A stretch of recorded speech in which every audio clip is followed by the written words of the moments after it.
સુરતમાં સંબંધોને શર્મસાર કરતો એક કિસ્સો સામે આવ્યો। શીશીમાં કન્સ્ટ્રક્શનના વ્યવસાય સાથે સંકળાયેલા સગા કાકા સસરાને તેમના જ ભત્રીજીના જમાઈ તથા તેના બે સાથીદારોએ નિશાન બનાવ્યા હતા। આ ગેંગે કાકા સસરાને એક મહિલા સાથેના ન્યૂડ ફોટો વાયરલ કરવાની ધમકી આપી હતી, સાથે દુષ્કર્મના ખોટા કેસમાં ફસાવી સમાજમાં બદનામ કરવાનું કાવતરું રચીને શરૂઆતમાં બળજબરીપૂર્વક 5 લાખ રૂપિયા પડાવી લીધા હતા। આરોપી જય ડાંગર સાંસદ મુકેશ દલાલનો પીએ પણ રહી ચૂક્યો છે।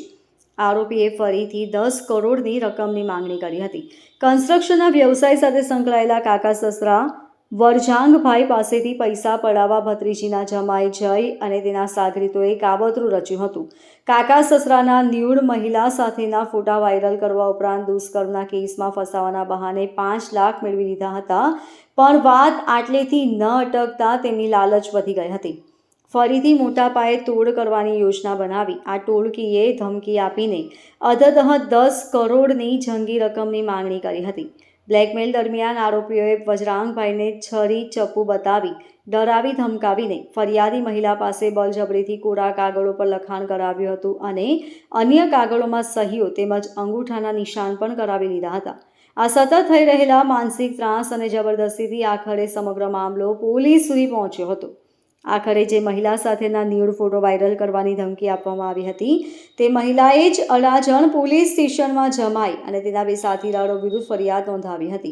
મહિલાની ફરિયાદના આધારે અડાજણ પોલીસે તુરંત જ કાર્યવાહી કરી મુખ્ય આરોપી જમાઈ જય ડાંગર અને તેના બે સાથીદારો પ્રશાંત પટેલ અને સ્મિત સહિત અન્ય 3 આરોપીઓની ધરપકડ કરી કાયદેસરની કાર્યવાહી હાથ ધરી હતી। અડાજણ પોલીસ સ્ટેશન ખાતે ભારતીય ન્યાય સંહિતાની કલમ 308, 351-52 મુજબ એક ફરિયાદ દાખલ કરવામાં આવેલ છે, જેમાં ભોગ બનનાર ફરિયાદી યુવતી દ્વારા 3 ઇસમો વિરુદ્ધ ફરિયાદ આપવામાં આવેલ છે।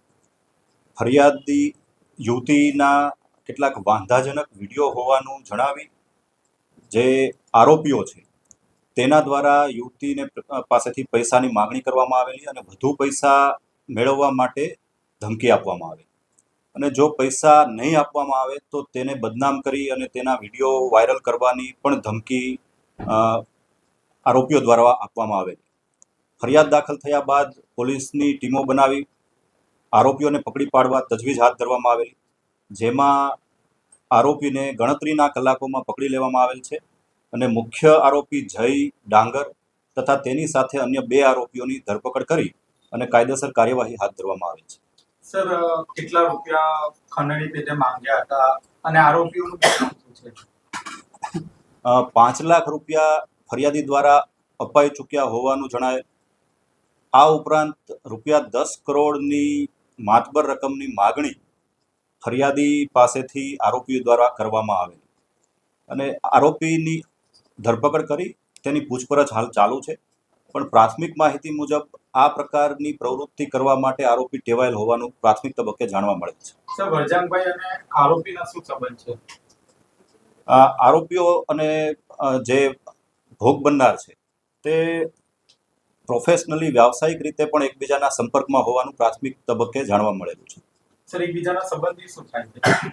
એ બાબતની હજી તપાસ ચાલુ છે અને જે ફરિયાદી છે એ યુવતી છે અને 3 આરોપી જે છે તેની આરોપીઓની પૂછપરછ કરી એ કઈ રીતે કોની સાથે સંકળાયેલા છે તમામ બાબતની તપાસ ચાલુ છે। સર, વરજીભાઈ જે છે એને જય ડાંગરનો શું સંબંધ?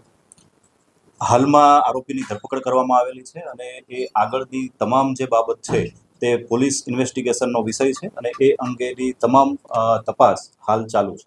Bureau report, LK star news, Surat.